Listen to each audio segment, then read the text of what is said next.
Welcome to the INFOWARS Nightly News. It is Tuesday, September 2nd, 2014, and I'm Leanne McAdoo. Here's what's coming up tonight. Tonight, ISIS claims beheading of another journalist. Then, the border is wide open as a terror attack is imminent. And the secrets behind the celebrity sex hack.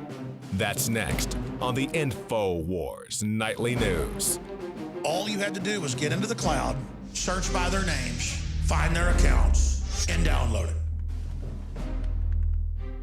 ISIS has reportedly released a video showing the second beheading of a U.S. hostage, journalist Steven Sotloff.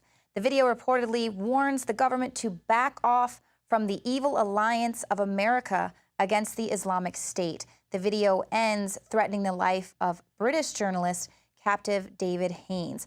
There was no immediate confirmation of this video. However, ISIS did tweet out to some of its followers an apology letter saying that the video had been released prior to them giving the go-ahead. I don't know if that means they were still working on some snazzy editing techniques for this video. Some people thought the first video looked fake, so ISIS has apparently tried to improve the look of their video with this second beheading captured on film now. To me, it's just more horrendous and bringing the threat of ISIS into our collective consciousness.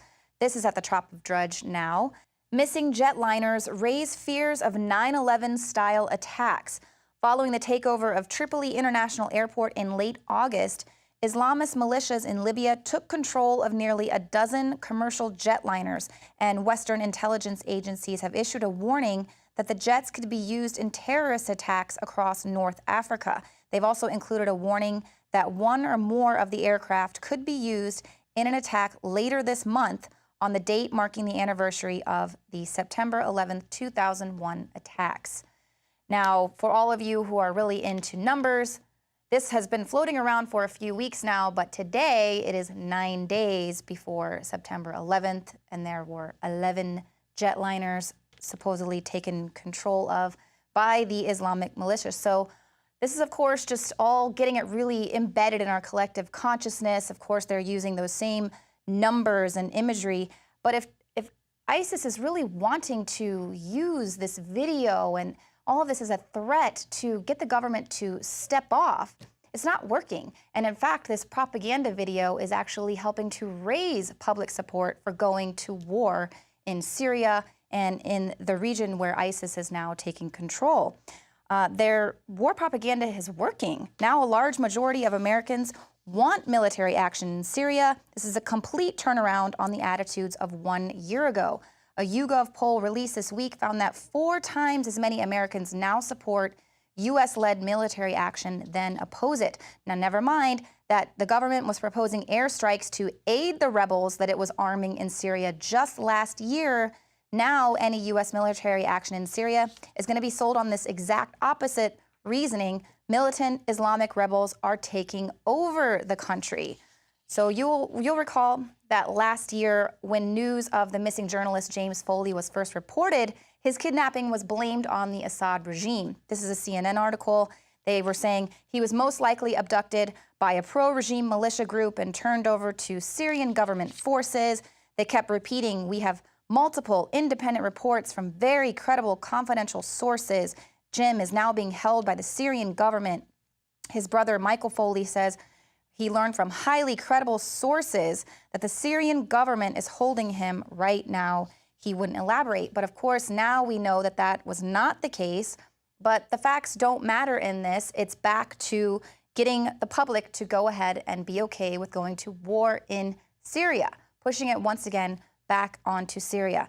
Now, while the government is going to be using the James Foley video and no doubt this second video to gear support for war in the Middle East, the feds are completely ignoring the threat that ISIS poses at the U.S. border. Of course, that's going to counter their, trying to pass sweeping immigration reform, so that they don't even want to talk about it. Now, Friday, Judicial Watch released a bulletin saying that investigators have picked up radio chatter saying that terrorist groups are going to be carrying out an attack on the border. And then separately, Breitbart also confirmed that it had obtained a document from state officials warning of a potential ISIS attack. Fort Bliss, which is the American Army post across the border from Juarez, was on high alert against a potential terrorist attack through the Labor Day weekend. Of course, now we know it's going to be going through the September 11th date. Our reporter Joe Biggs will be there tomorrow reporting to find out, is it a hoax? Is it going to be another false flag to take our liberties? Or will indeed it be true? Is there a threat? And in that case, will the Democrats be blamed for keeping the border wide open and inviting everyone in? Now here is Joe Biggs with an update on ISIS at the U.S. border. I'm Joe Biggs with INFOWARS.com, bringing you more updates about U.S.-backed ISIS terrorist group who is now currently operating a certain part of them in Juarez, Mexico. Now, at the end of last week, I talked about how there could be a threat to Fort Bliss because it's in El Paso, right across from Juarez, where this ISIS threat is. To confirm, over the weekend, they did lock down most of the gates. They left open two main gates, the Biggs Gate and the Sergeant Major Gate. And what happened was they only allow people DOD cards, the CAT cards that you get from the Army to come on base. They denied civilian access to those gates, and all vehicles were subject to random search. So anybody going through could get pulled over, mirrors under the car, dogs coming through, because they are taking that threat seriously at Fort Bliss. But right now, a new publication, it's an online magazine by Al-Qaeda called Palestine Betrayal of the Guilty Conscience Al-Malahim. It talks about how you can build a car bomb, how to make IEDs, and it mentions a couple targets. It talks about the Georgia Military College, the U.S. Air Force Academy in Colorado Springs, Las Vegas, and once again, Times Square. So these guys aren't playing around. They are really being active. They're trying to get on American soil and start hitting targets. It's a big threat. But the biggest thing to remember, though, is like I've said before, this is a U.S.-backed terrorist group. We funded Al-Qaeda. Look what happened to them. These guys we've trained as well. And with our special forces, with MI6, with military special forces. So, you know, what is our end game for this? What is our government trying to do? You know, another thing that's funny as well, over the weekend, we let one of our compounds in Libya get taken over by an Islamic militant group. And they turned it into a pool party. Someone from the Associated Press walked by and actually filmed it. These guys are jumping off of the second balcony into the pool, doing flips. Looked like a spring break video. You know, right now, the government's hyping up this whole, we're going to be under attack, we're going to be under attack. Meanwhile, they're just letting them take places like this. They're not trying to stop it. You know, our borders are left wide open. Who's going to stop them from coming in when we have all the people pulled away who are supposed to protect it? What is the government trying to do with this? But stay tuned. Over the time, we're going to continue bringing you updates as they happen. I'm going to head to El Paso and see what's going on with the situation down there with ISIS and the threat at our southern borders. Once again, I'm Joe Biggs with INFOWARS.com. Now, Obama has said we don't have a strategy yet to deal with ISIS. How many more beheading videos is it going to take before he devises a strategy? And instead of focusing on that strategy to deal with the threat of ISIS at the U.S. border and elsewhere, the government is now focusing on non-Muslim threats. Bill Gertz for the Washington Free Beacon writes, the FBI's most recent national threat assessment for domestic terrorism makes no reference to Islamic terrorist threats, despite last year's Boston Marathon bombing and the 2009 Fort Hood shooting, both which were carried out by radical Muslim Americans. These were actual terror acts on U.S. soil that may or may not have been started by the federal government. Now, the most prominent threat to America, according to the FBI and the government, comes from 8 types of domestic extremist movements, none motivated by radical Islam. These include anti-government militia groups, white supremacy extremists, sovereign citizens. Others include violent animal rights and environmentalist extremists, black separatists, anti- and pro-abortion activists, and Puerto Rican nationalists. I don't really know why they threw that in there, but I guess according to the DHS, FBI, DOJ, and the state police, political opposition is the real threat to America. It's not ISIS at the border. It's not the drug cartels coming through the wide open border. No, It's all of you people who care about your liberty and Puerto Rican nationalists for whatever reason. And on Sunday, whistleblower and Nobel Peace Prize nominee Jim Garrow says that he was set up in retaliation for criticizing Obama. We might see some more of these type of stories coming out. Anyone who wants to speak out. You'll recall Garrow appeared on the Alex Jones show last year. He was warning about the litmus test the Obama administration was giving top military veterans to find out if they would fire upon U.S. citizens.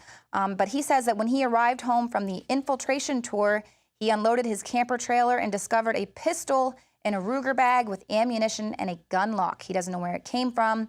He called his son-in-law, who is a cop, and his son-in-law, Chris Nielsen, confirmed that it is a restricted weapon like the one that he was forced to turn in. His son-in-law then turned him into the police. Now Garrow says he's facing 4 charges, and he contests that he has no idea where this gun came from. Now, a recent article in the Army Times reports that the Army is now seeing megacities like what they're planning for Austin and Dallas and Houston and other megacities. These will be the future battlefield. Now, the future of armed combat, which will revolve around the neutralization of groups who can influence the lives of the population while undermining the authority of the state. So Garrow's article really got a lot of outcry for people saying, wait a minute, the military is being asked to fire upon Americans. So here he's being targeted. The plan foresees an unprecedented realignment of U.S. military strategy that are going to be focused on putting boots on the ground in megacities to deal with politically dispossessed populations while relying on more lethal and more autonomous methods.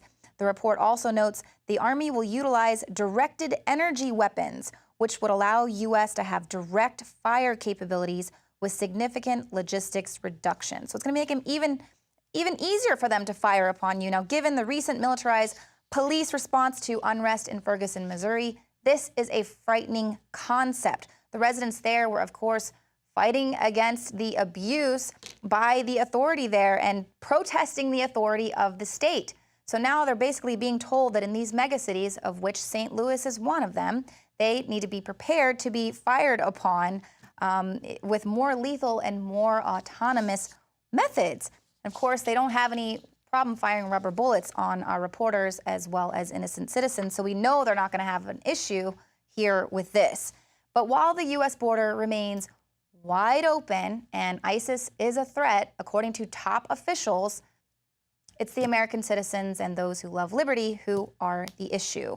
But forget about ISIS, forget about the insecurity at the border, wars raging everywhere, the NSA spying on innocent citizens. No, nude photos of celebrities have hit the internet. Now everyone wants to talk about internet security. That's coming up next. Alex Jones here to tell you about how you can help spread liberty worldwide while also enjoying what I have found to be the best tasting 100% organic coffee on the planet. For more than a decade, my favorite coffee has come from the high mountains of southern Mexico, where the Chiapas farmers grow their unique shade-grown Arabica beans. We have now managed to secure these sought-after beans in a highly customized blend. Discover and try a bag of the Patriot Blend 100% organic coffee at InfoWarsLife.com. This coffee gives you a long, smooth pick-me-up for hours without the headaches and heartburn that so many other coffees give me personally. Hands down, this is my favorite coffee, and it's taken us years to secure connections directly to the Chiapas Mexican farmers. Drop by the site today, order a bag or two, and I don't think you're going to be disappointed. Available in original or with our immune support infusion blend. You will be supporting a free press, all the while enjoying a truly great-tasting cup of my favorite coffee. Available at InfoWarsLife.com. You've experienced and heard about the benefits of Super Male Vitality. Now, the new formula has arrived. Introducing the new Super Female Vitality. I have specifically designed this formula to help the body naturally regulate itself without the use of artificial hormones. Key ingredients chosen from the highest quality sources. Secure your Super Female Vitality today from our limited stock at InfoWars.